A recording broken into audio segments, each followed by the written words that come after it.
ہم کریں گے ہر مظلوم کی حمایت۔ بسم اللہ الرحمن الرحیم۔ السلام علیکم، میں ہوں حرین فاطمہ اور آپ دیکھ رہے ہیں حمایتی نیوز HD چینل۔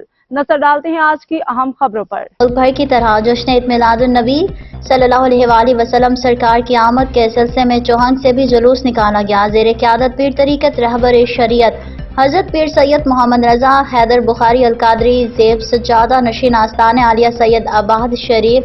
تفصیلات کے مطابق جلوس کے اختتام کے بعد ایک عظیم الشان محفل میلاد مصطفیٰ صلی اللہ علیہ وآلہ وسلم عرس مبارک کی تقریب ہوئی، جس میں علاقہ بھر اور گرد و نواح سے ہزاروں کی تعداد میں مریدان و محبین اور عاشقان رسول اور سیاسی و سماجی شخصیات میں سے MNA کے صاحبزادے ملک احسن افضل اور MP ملک انس محمود نے شرکت کی۔ محفل کا باقاعدہ آغاز تلاوت کلام پاک سے حافظ اویس رضا قادری کی نقابت کے فرائض شہنشاہ نقابت عابد حسین خیال نے سر انجام دیے۔ اب تک کے لیے اتنا ہی۔ مزید خبروں اور اپڈیٹ سے باخبر رہنے کے لیے دیکھتے رہیں حمایتی نیوز HD چینل۔